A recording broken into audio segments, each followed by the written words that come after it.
Hello, मेरा नाम अंबर है। और मेरा नाम है नेहा। हम लोग एक 7 ईयर ओल्ड ऑटिस्टिक बॉय के पेरेंट्स हैं। एंड हमने ये चैनल कुछ महीने पहले शुरू किया है और हमारा इस चैनल के थ्रू मोटिव है कि बाकी पेरेंट्स को जिनको ऑटिज्म के बारे में बताया है। ऑटिज्म से रिलेटेड बहुत सारे मिथ्स है, गलत जानकारी है, उन पे पर्दाफाश करें और बहुत सारे प्रैक्टिकल टिप्स और स्ट्रैटेजीज बताते रहे पेरेंट्स और केयर गिवर्स को, जिनसे उनकी ऑटिज्म की जर्नी थोड़ी सी आसान हो जाए। ये हर बच्चा जिनको जिसको ऑटिज्म है यूनिक होता है, और ये वीडियो किसी भी प्रकार से कोई भी थेरेपी या मेडिकल एडवाइस को रिप्लेस नहीं करता। हम रिसर्च करके बनाते हैं, बट ये किसी मेडिकल एडवाइस का रिप्लेसमेंट नहीं है ये वीडियो। अगर आपको ये वीडियो यूजफुल लगता है तो प्लीज़ लाइक करिए, हमारे चैनल को सब्सक्राइब करिए एंड फर्दर शेयर करिए किसी भी पेरेंट या केयर गिवर से जिनसे आपको लगता है जिनको फ़ायदा होगा इस वीडियो से।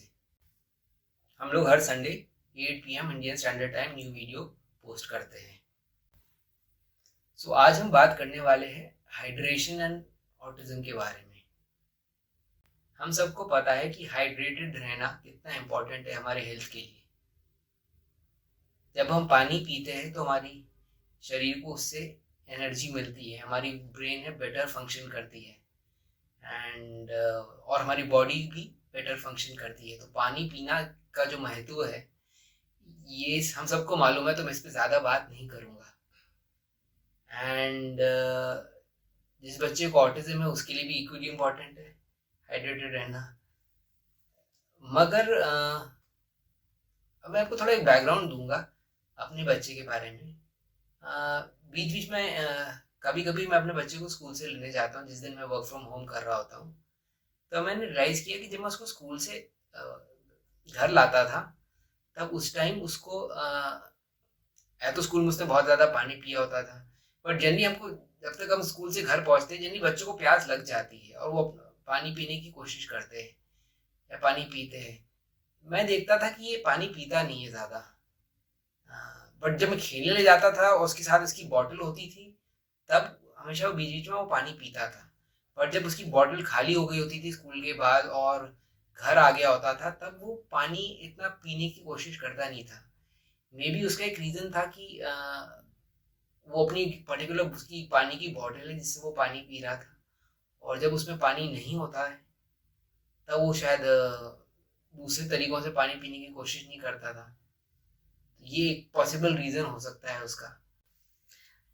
तो एक दिन हम ऐसी जब रिसर्च कर रहे थे उसमें आर्टिकल्स के बारे में पढ़ रहे थे ऑटिज्म से रिलेटेड, तो हमें बहुत ही एक डिफरेंट पर्सपेक्टिव मिला, एक बहुत ही डिफरेंट चीज़ मिली जिसके बारे में हमने कभी सोचा नहीं था ऐसे, कि पानी कितना, मतलब अभी हमें पता है कि पानी बहुत इंपॉर्टेंट है, बट हमारा बच्चा उतना पानी पी रहा है जितना रिक्वायर्ड है कि नहीं, कि उसको प्रॉब्लम्स आ रही है कि बोलने में या किसी चीज़ में, कि वो पानी क्यों नहीं पी रहा, इतना पानी क्यों नहीं पी रहा जितना चाहिए। एंड ऑटिज्म से रिलेटेड इश्यूज आते हैं जब पानी की बारी आती है।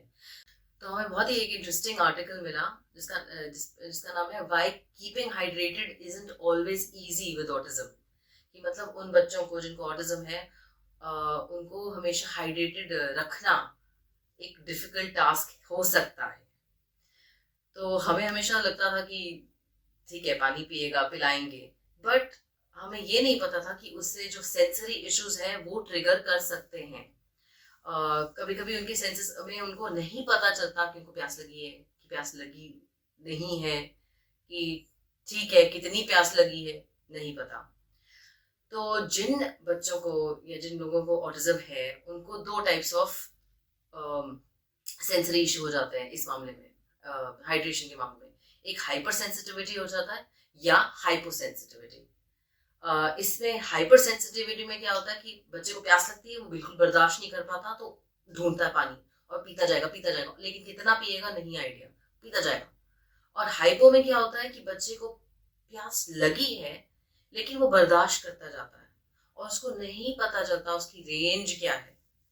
तो उससे प्रॉब्लम हो सकती है, क्योंकि हम डिहाइड्रेट हो सकते हैं, हमें नहीं पता हमें कितना पानी चाहिए, लेकिन हमें उस टाइम पे बिल्कुल प्यास भी नहीं लग रही, तो हम डिहाइड्रेट हो सकते हैं। तो इट इज़ वेरी डिफिकल्ट, बहुत डिफिकल्ट होता है बच्चों के लिए बताना कई बार। तो ये इम्पोर्टेंट चीज़ है, हम उसको देखें। ये ज़रूरी नहीं कि 100% जो ऑटिज़्म जिन बच्चों को है वो इन दोनों हाइपर सेंसिटिविटी या हाइपो सेंसिटिविटी के कैटेगरी में आए। कुछ परसेंटेज बच्चे आते हैं इन दो कैटेगरी में, वो बाकी नॉर्मल भी हो सकते हैं। सो मतलब ज़रूरी नहीं कि अगर आप उस बच्चे को ऑटिज़्म है तो इसमें से एक कैटेगरी में आ ही रहा है, ऐसा ज़रूरी नहीं है। अब ऑटिज़्म में हम सबको मालूम ही है कि सोशल और कम्युनिकेशन स्किल्स अफेक्ट होते हैं एंड वो अपनी नीड्स और डिज़ायर इतनी आसानी से नहीं बोल पाते। अगर घर में हम होते हैं, अपना घर को वो पहचानता है, उसको मालूम है पानी कहाँ रखा है, या अगर उसकी कोई स्पेसिफिक पानी की बॉटल है जिससे वो पानी पीता है, या उसको मालूम है फ्रिज में पानी है, या उसको मालूम है कि अ, यहाँ ग्लास रखा हुआ है, बॉटल यहाँ रखी है और वो ले रहा है अपने आप, तो उस केस में शायद वो पानी पीता रहेगा, पी भी लेगा जब उसको प्यास लगेगी। बट ये इशू ज़्यादा हो सकता है जब वो घर के बाहर हो।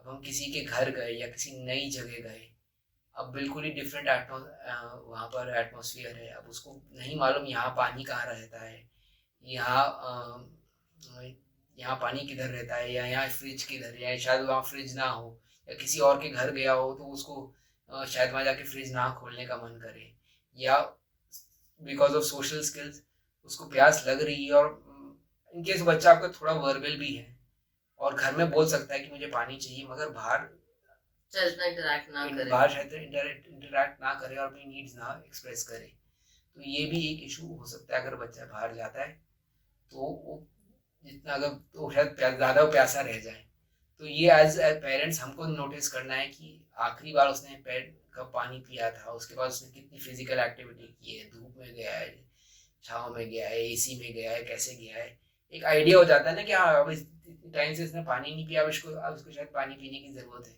तो ये एज अ पेरेंट हमको ट्रैक करना बहुत इम्पोर्टेंट हो जाता है।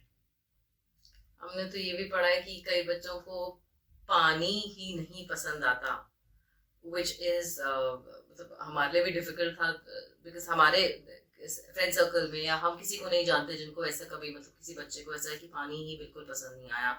मतलब पसंद क्या, मतलब आपको प्यास लगी है, टेक्सचर से प्रॉब्लम हो सकती है, क्योंकि बच्चों को टेक्सचर से प्रॉब्लम होती है, हमें पता है। It's one of the main things is जब मुंह में कुछ जाता है तो उनको कैसा लगता है। तो अभी हमने पर्सनली भी हमने किसी को ऐसे नहीं जानते जिनका ये है, हाँ, प्लेन पानी से मतलब उनको प्रॉब्लम है। बट हमने जरूर देखा है कि juices, cold drinks, Fiji drinks, पतला जूस, गाढ़ा जूस, उन सब से प्रॉब्लम हो सकती है। या किसी पर्टिकुलर कलर का जूस, जैसे हमारा बच्चा पिंक रंग का, ज्यादा रेड रंग का जूस नहीं पीता, तो उस केस में उसको रिपल्सिव लगता है। जब हम हाइड्रेशन की बात करते हैं तो जरूरी नहीं कि वो पानी की बात कर रहे हैं, उसमें जूस भी आ सकता है, छाछ भी आ सकती है, कुछ और भी ड्रिंक्स आ सकती हैं जो हेल्दी हो। एब्सोल्युटली। नाउ अब हमें क्या करना चाहिए जब बच्चा, मतलब इस बारे में बात कर रहे हैं हम, हमें पहले तो बच्चे को बहुत फ्रीक्वेंटली पानी देना चाहिए। मतलब हमने देखा चाहिए कि बच्चा कब कब नहीं पी रहा है, आपके अपने हिसाब से कितनी बॉटल, आप सबसे पहले तो एक बॉटल लीजिए और सोचिए कितनी बॉटल्स आपको देनी है। अगर 2 बॉटल्स उसको पूरे दिन में देनी है तो आप उधर रखिए अपने सामने ही दे सकते हैं, बार बार ऑफर करिए उसे। उसको नहीं समझ आ रहा, छोटी छोटी चीजें कर रही हैं, छोटी छोटी मतलब कुछ भी कर रहे हैं, कुछ एक्टिविटी कर रहे हैं, बीच में 1 सिप पिला दिया, 2 सिप पिला दिया, ताकि आपको पता है वो हाइड्रेटेड रह रहा है, ताकि डिहाइड्रेशन ना हो।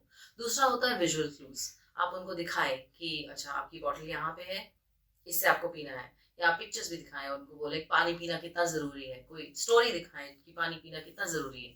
ये सब चीजें बहुत मायने रखती हैं, क्योंकि बच्चा फिर समझने लगता है। अपनी बॉटल है उसकी तो वो उससे पीता रहेगा, अच्छी बात है। आप देखते रहिए कि वो भरी रहे, और अगर नहीं भरी है तो कम्युनिकेशन पे वर्क करिए कि मुझे भरनी है, मुझे भर के दो। हमारा बच्चे की अपनी बॉटल्स रही हैं हमेशा लाइफ में, मतलब तो जब भी उसने देखा है इसकी अपनी बॉटल्स रही हैं। बट आप एज ए पेरेंट ट्राई कर सकते हैं कि उसको अलग अलग तरीके से भी पानी दीजिए, ज़रूरी नहीं कि एक बॉटल पर डिपेंडेंट रखिए, क्योंकि एक आध बार ये भी हुआ उसकी बॉटल खो गई, कहीं टूट गई, उसने पी लिया ग्लास से पानी, बट कुछ मतलब उसको प्रॉब्लम नहीं है, हमने ग्लास में दिया तो पी लेता है, ऐसे उसको कोई प्रॉब्लम नहीं हो सकती। मगर कुछ पर्टिकुलर बच्चे हो सकते हैं कि हम बिल्कुल ऑब्सेसिवली एक ही चीज से पीते हैं, तो बस उसी में फिर रह जाते हैं, वो होता है। तो डिफरेंट चीजें आप उनको ऑफर करिए, नींबू पानी, छाछ, फ्रेश फ्रूट जूस, जो हेल्दी भी हो।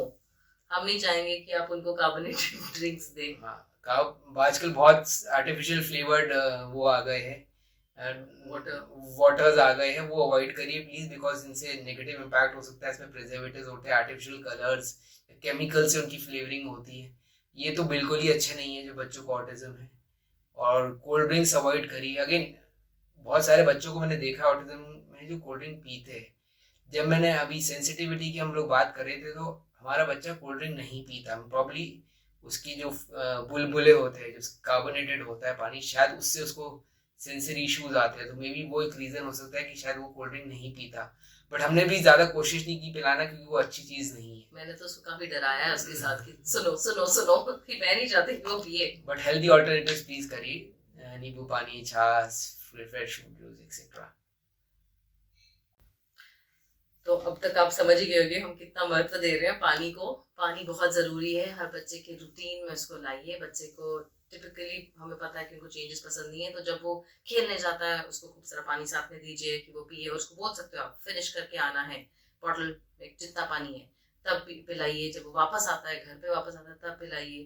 खाने के बाद या खाने के पहले, जैसे हम अपने लिए भी करते हैं वैसे ही उनको भी करिए। आप कभी बैठे हैं कुछ पीने के लिए, मेक श्योर वो आपके साथ बैठ के कुछ और पिए।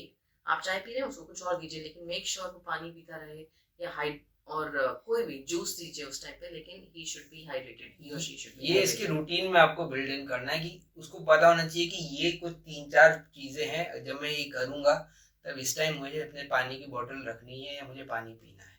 तो वो आप रूटीन का पार्ट बनाइए इसे। और आप डिफरेंट चीजें ट्राई कर सकते हैं, जरूरी नहीं है बॉटल। आप एक स्ट्रॉ भी दीजिए, थोड़ा फैसिनेटिंग करिए चीजें, तो बच्चे अपने आप ही खुश हो जाते हैं। चम्मच से भी पिलाइए, छोटे छोटे सिप्स, उनको अच्छा लगता है।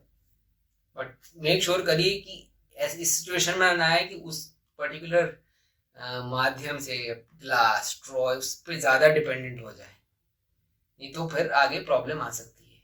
बट एक्सपेरिमेंटेशन करना इम्पॉर्टेंट है। अगर कुछ नया तरह का उसको दे रहे हैं, कोई नया तरह का जूस दे रहे हैं, नए तरह की कोई हेल्थ ड्रिंक दे रहे हैं, तब ये आप फन एक्सपेरिमेंटेशन कर सकते हैं। सो आई होप आप लोग को ये वीडियो पसंद आया होगा। थोड़ा अलग टॉपिक था, मतलब जो ये टॉपिक हमने कभी इतना सोचा नहीं था कि ये पानी से रिलेटेड इशू हो सकते हैं ऑटिज्म वाले बच्चों को।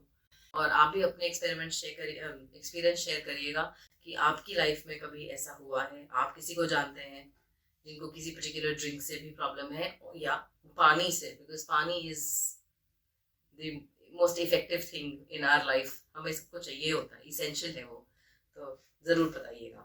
और अगर आप, थैंक यू सो मच। और लास्ट चीज़, अगर आप कोई भी अपना एक्सपीरियंस शेयर करना चाहते हैं हमसे, तो कमेंट करिए। और कभी कभी होता है कि एक्सपीरियंस बहुत बड़ा हो जाता है, तो आप कमेंट में इतना उसको नहीं कर सकते। आप हमें कमेंट करिए, अपना ईमेल एड्रेस करिए, मैसेज करिए, and we will try to get in touch with you and further try to know आपके एक्सपीरियंसेस क्या है। और अगर हो सके तो उस पर भी हम वीडियो बनाएंगे, इससे बाकी व्यूअर्स को भी हमारे फायदा हो। बिल्कुल, आपको इंक्लूड करके। Thank you. Thank you.